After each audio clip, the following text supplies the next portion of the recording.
ये PSC journal के show पर मेरा नाम प्रोफेसर एजी अय्यर, मैं editor at large PSC journal और इस पीएससी शो पे स्वागत है। और आज मेरे साथ राष्ट्र के सर्वोत्तम दिग्गज पब्लिक सेक्टर एंटरप्राइजेस के साथ में मेरे दाहिनी ओर Shri Yogendra Prasad, former chairman managing director NHPC limited के, मेरी बाई हो श्री एस के शुक्ला जो तेहरी के डायरेक्टर रह चुके हैं और तेहरी को लीड किया है उन्होंने, और तेहरी प्रोजेक्ट के बनने में इन सफलता उन्होंने प्राप्त करी है। प्रसाद साहब का तो मैं जितना कहा जाए वो कम ही लगेगा। प्रसाद साहब हाइड्रो रत्न के पुरस्कार के विजेता हैं जो हमने सितंबर महीने में इनको दिया, और उसके अलावा प्रसाद साहब is also the winner of inertia award for lifetime achievement Hyderabad. Welcome Prasad साहब। और तीसरे जो हमारे गेस्ट हैं आज वो है पीवीएसएन मूर्ति, जिनके पास करीब 30 से 35 साल का एक्सपीरियंस है हमारे बिजली के क्षेत्र में। आज इन दिग्गजों के साथ हम आपके सामने आ रहे हैं कुछ मुद्दों को पब्लिक सेक्टर के लिए की। प्रसाद साहब नमस्कार। पहले आपके साथ शुरुआत।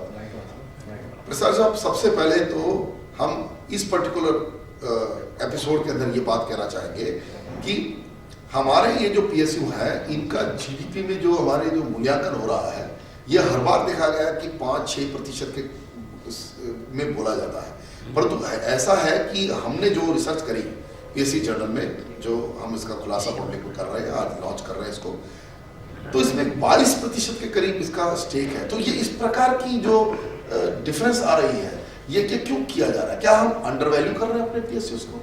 ये तो यही जा रहा है। हमेशा सरकार ने अपने पीएसयूज को अंडर वैल्यू किया है।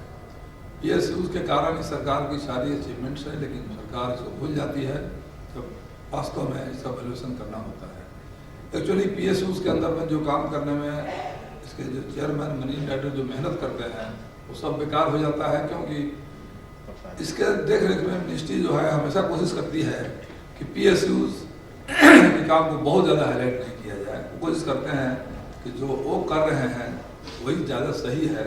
हालांकि मैंने देखा है काम करते हुए chairman managing director of NHPC कि पीएसयूज के बोर्ड्स में हमेशा ज्वाइंट सेक्रेटरी को रख दिया जाता है, जो ज्वाइंट सेक्रेटरी को भी पढ़ के नहीं आते हैं, जिनको सब्जेक्ट का कोई ज्ञान नहीं होता है, और वो कोशिश करते हैं कि बोर्ड में डिसीजंस को टाला जाए और अंत में जिम्मेदारी आ जाती है चेयरमैन मैनेजिंग डायरेक्टर की। जब तक कि प्रोफेशनल लोगों को इसमें नहीं डाला जाएगा देश तरक्की नहीं कर सकती है। और आप जानते हैं कि एनएचपीसी का जो मैं चेयरमैन था, जब मैं बना उस समय एनएचपीसी की क्या हालत हुई थी, और फिर मैं हट गया वहाँ से 8 साल के बाद। उसके बाद एनएचपीसी की क्या हालत है इसको सरकार इन्वेस्टिगेट करा ले तो पता चलेगा कि एक कैपेबल पीएसयू चीफ के कारण देश के जीडीपी में क्या ग्रोथ होता है और कैपेबल आदमी का न रहने पर क्या उसकी दुर्दशा होती है, ये पता चल सकता है प्रॉपर ओपन इंक्वायरी। हाँ, मैं फिर सर इसी मुद्दे पर थोड़ा सा आपके साथ ही रहूंगा बफोर शुक्ला साहब पे जाऊँ कि कुछ फिगर्स हमको देना पड़ेगा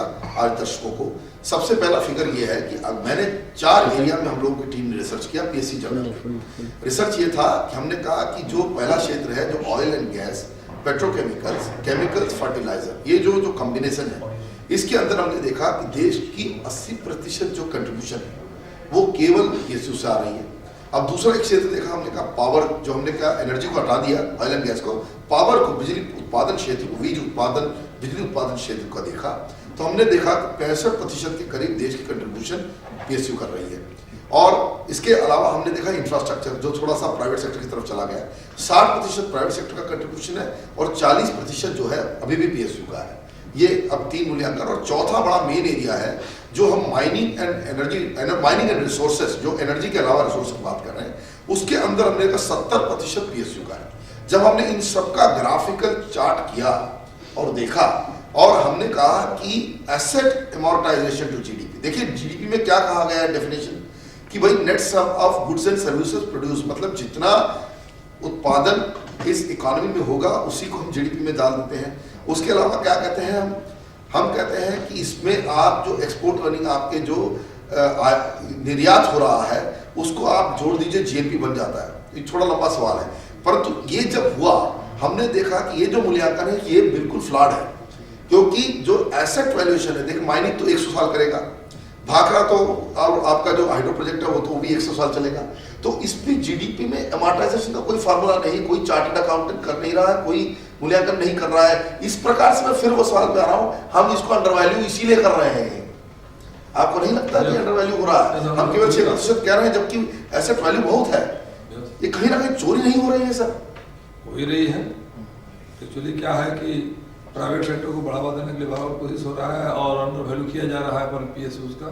और हाइड्रो सेक्टर में आपने देख लिया कि 2003 में इलेक्ट्रिसिटी एक्ट जब नया आया उसके बाद से प्राइवेट को बहुत ज़्यादा अलॉट कर दिया गया, जबकि उनसे एक भी प्रोजेक्ट नहीं बना।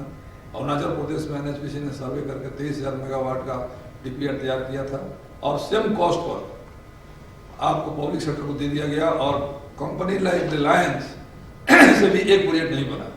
अब मैं कहता हूं कि रिलायंस बहुत कैपेबल है, एक प्रोजेक्ट हाइड्रोमेट क्यों नहीं बना के दिखा देता है? जो हमने हमेशा कहा है कि हाइड्रो प्रोजेक्ट बनाने के लिए स्पेशल स्किल की जरूरत है। ट्विटर पर भी बहुत पॉइंट मैंने दिया है और आज भी पावर सेक्टर की स्थिति इतनी खराब है देश में, कोई सुधार नहीं हो रहा है। अभी भी 5 साल से चेयरमैन का पोस्ट खाली पड़ा हुआ है NHPC का।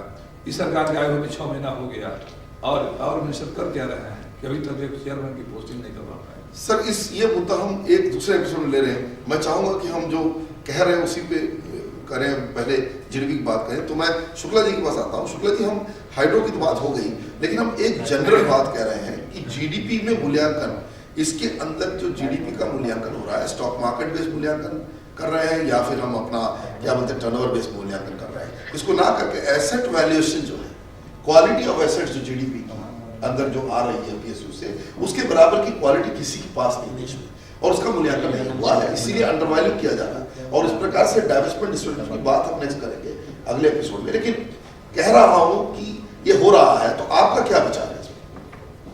प्रोफेसर अय्यर, पहली बात अगर आप देखें, जो पहला फर्स्ट 5 ईयर प्रोग्राम कंट्री का लागू हुआ, उसमें 5 पब्लिक सेक्टर कंपनी इंस्टॉल करने के लिए प्रपोज किया गया। 29 करोड़ रुपीस का इन्वेस्टमेंट था और आज की डेट पे देखेंगे 250 प्लस पब्लिक सेक्टर अंडरटेकिंग्स हैं। टेक्नोलॉजी के, साइंस के, रिसर्च एंड डेवलपमेंट के हर फील्ड में, इंडस्ट्री के हर सेक्टर में पब्लिक सेक्टर पहुंच चुका है। इन्वेस्टमेंट अगर आप देखेंगे तो 3,19,000 करोड़ का है। इतना मैसिव इन्वेस्टमेंट हो चुका है। जब आप स्टार्टिंग में देखते हैं फर्स्ट 5 ईयर प्लान को, जहां हम पब्लिक सेक्टर को इरेक्ट किए, पर्पज ये था कि टेक्नोलॉजी में एडवांसमेंट अगर हमें लाना था और टेक्नोलॉजी जो वर्ल्ड ओवर की एडवांस्ड थी उसको अगर हमें कंट्री में खड़ा करना था, तो उसके लिए पब्लिक सेक्टर ही एक ऑप्शन था। There were no other options.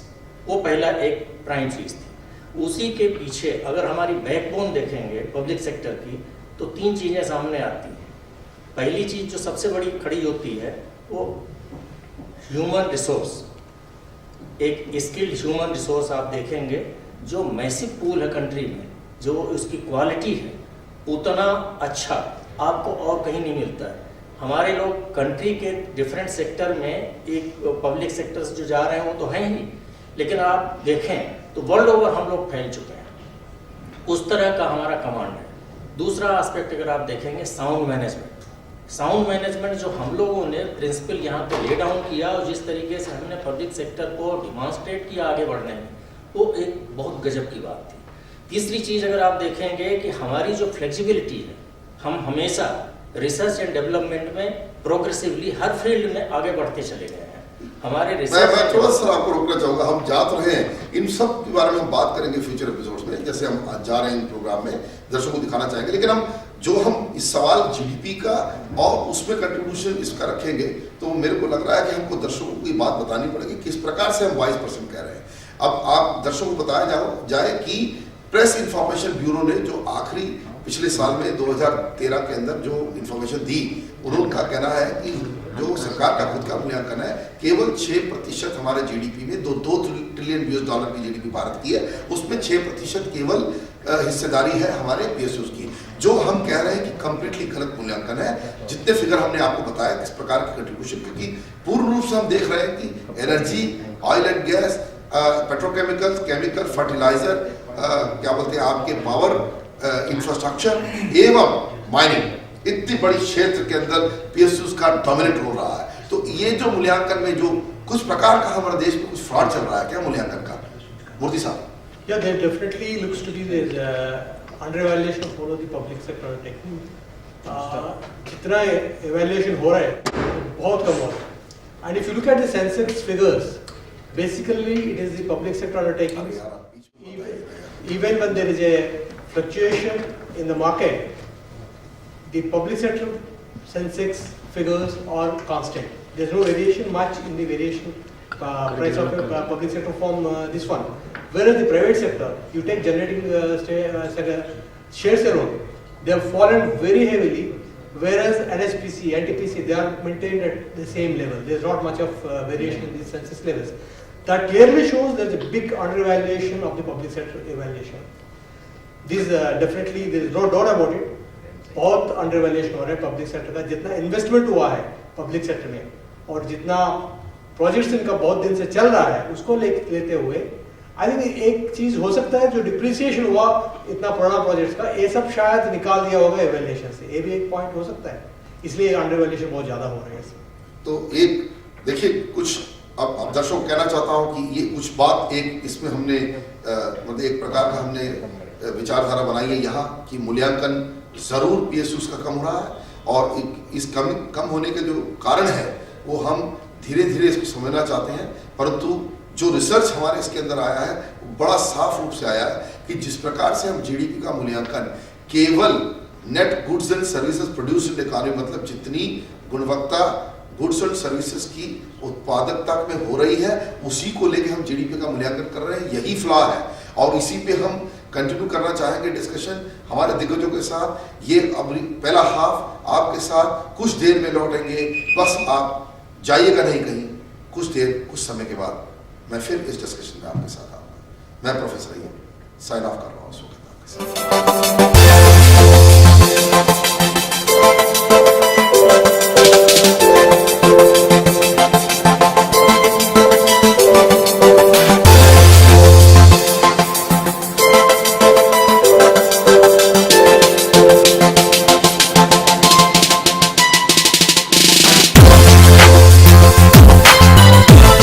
We are Megha Engineering and Infrastructures Limited, MEIL.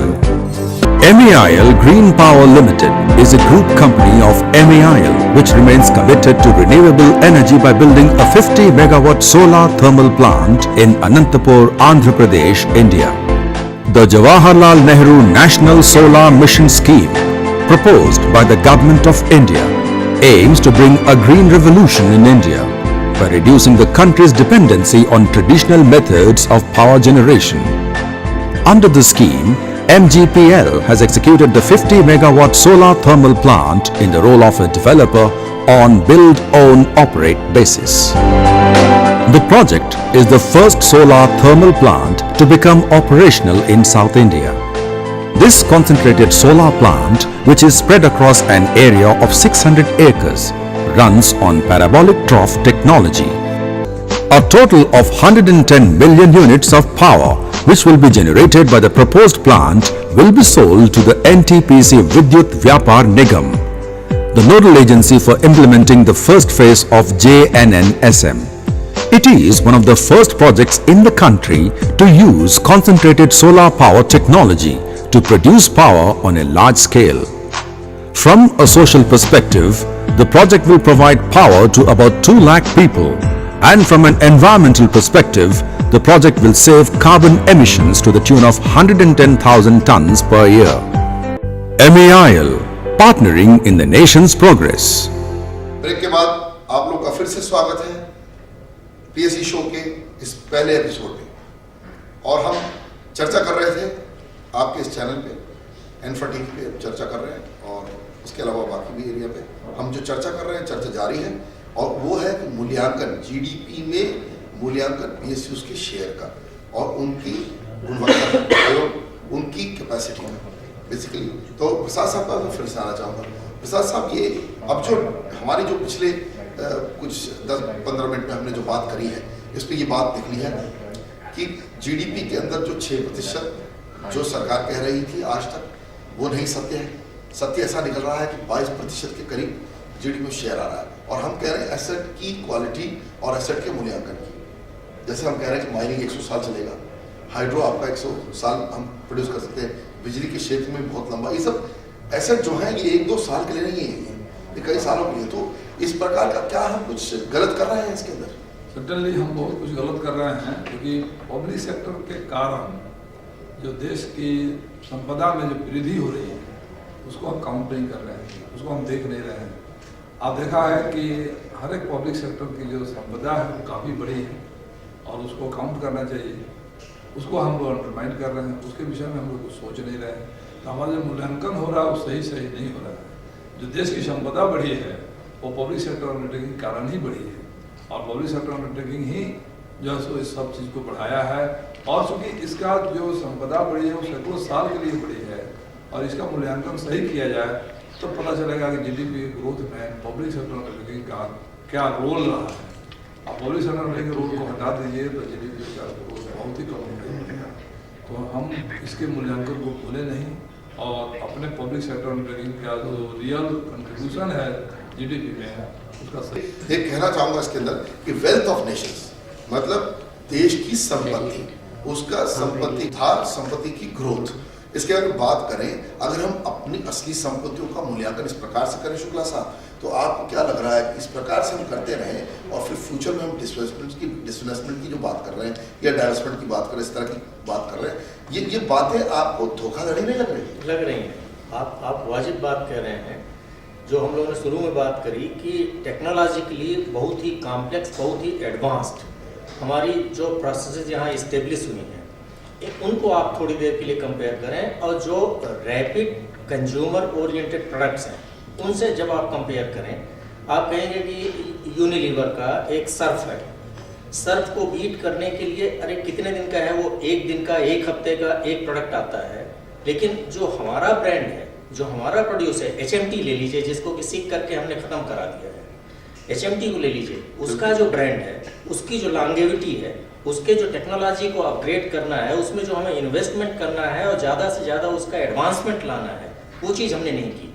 हमने क्या किया, वो सर्फ को पकड़ा और हम ये कहते हैं कि भाई ये तो वो तो ब्रांड में इन्वेस्टमेंट करता है, और हम यहाँ पे एक कंपनी पे, एक फ्यूचर पे इन्वेस्टमेंट कर रहे हैं, एक जनरेशन के फ्यूचर पे इन्वेस्टमेंट हो रहा है, वो पब्लिक सेक्टर का इन्वेस्टमेंट है।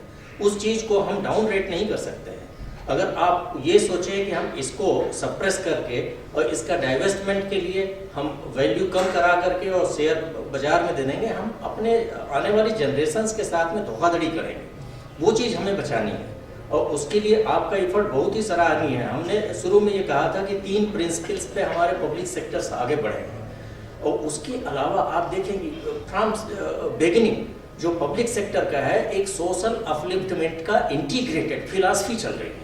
बिल्कुल, दो टोटल प्रॉफिट वाली बात नहीं है, प्रॉफिटेबिलिटी जरूर होगी, परंतु एक प्रकार से आप कह रहे हैं कि वेलफेयर स्टेट को सोशो इकोनॉमिक एंगल भी देखना पड़ेगा। Very right, very right. बिना उसको इंक्लूड किए वेलफेयर स्टेट बन ही नहीं सकता। जी हाँ, जी हाँ। और जब इस वैल्यूएशन को आप लेकर के सामने आएंगे और जब आप डाइवेस्टमेंट में जाएंगे, तब आपको पता चलेगा कि इसका रियल पोटेंशियल क्या है। हाँ, इस मुद्दे पे हम बिल्कुल अगले एपिसोड में करेंगे, लेकिन प्रसाद साहब फिर से आना चाहूंगा इसमें, इसी बात के ऊपर। सर, ये जो हम जो कह रहे हैं एक्चुअली एमोर्टाइजेशन ऑफ एसेट, आज समझिए घर खरीद लिया गया और 20 लाख रुपए कोई घर खरीद लिया, और समझिए कि आज से 5 साल बाद वो बंदा घर को अपने घर में रहता है और वो कुछ नहीं करता है, तो सरकार क्या कहती है कि आपके घर की वैल्यू 20 लाख है, और समझिए उस समय 1 करोड़ की वैल्यू हो गई।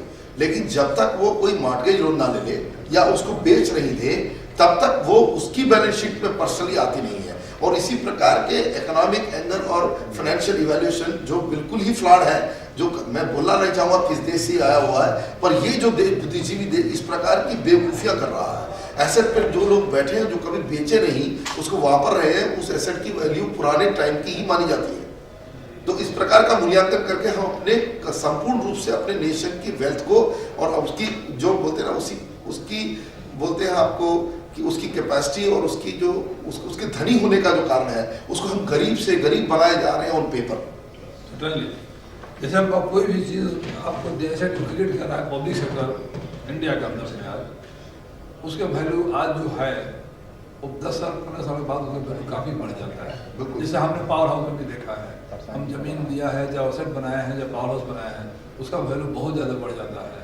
अब कुछ दिनों के बाद कोशिश होती है कि साहब इस पब्लिक सेक्टर को सील कर दिया जाए डिफरेंट तरीके से, और किसी प्रकार से उसके एसेट पे कब्जा हो जाए। एसेट पर कब्जा हो जाए, और जब कब्जा होता है तो उसको बैलेंस शीट में हमेशा ओरिजिनल कॉस्ट दिखाया जाता है। बिल्कुल। क्योंकि मार्केट में उससे 2 गुना ज़्यादा कॉस्ट है। हाँ। तो जब तक वो कॉस्ट नहीं दिखाया जाएगा, एक्चुअल कॉस्ट नहीं दिखाया जाएगा, तो जीडीपी में जो पब्लिक सेक्टर का कंट्रीब्यूशन है पता नहीं चलता है, उस पर तो बात ही नहीं करता है। सर सिंपल सी चीज देखिए, नेशनल माइनिंग डेवलपमेंट कॉर्पोरेशन आज दुनिया की सबसे एफिशिएंट माइनर है।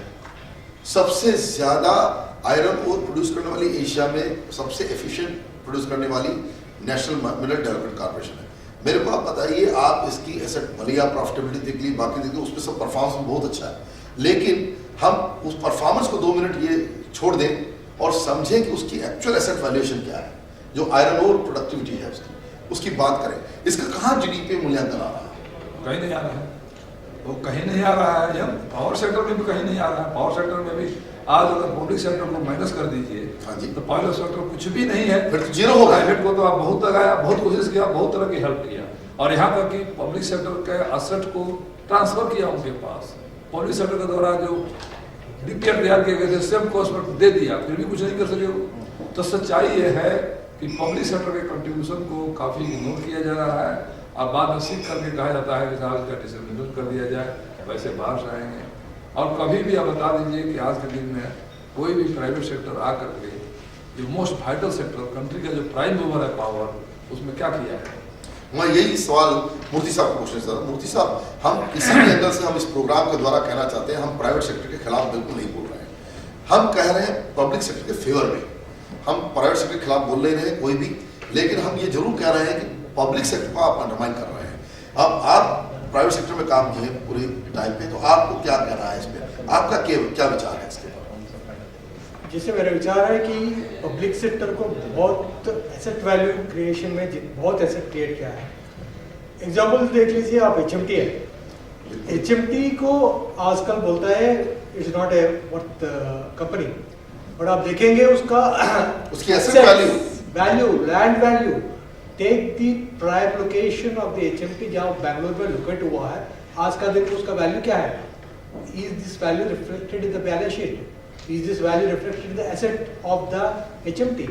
HMT की तो सिक्के कंपनी बना दिया, लेकिन उसका एसेट आप देखेंगे आज का दिन में, आज का वैल्यू में वो बहुत बड़ा होगा, लेकिन वो कहीं भी नहीं दिखा रहे। कोई भी सिक्के कंपनी देख लीजिए, ये प्रॉब्लम है, उसका एसेट जो क्रिएट हुआ है वो एसेट को नहीं दिखा रहे कोई भी पेपर पे। ये जब दिखा देगा, ये बहुत वैल्यू चेंज हो जाएगा पूरा सिक्के कंपनीज का।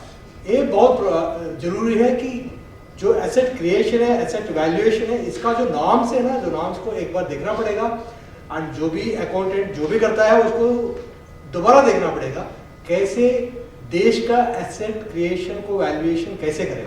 बिल्कुल, बहुत ये एक बड़ी क्रांतिकारी बात कर रहे हैं हम इस वक्त इस चैनल पे, और आपको, आप दर्शकों के साथ, भारतवासियों के साथ समझाना चाहते हैं कि बड़ा क्रांतिकारी रूप से हम कह रहे हैं कि दुनिया भर में जो मूल्यांकन चल रहा है वो एक फ्रॉड है।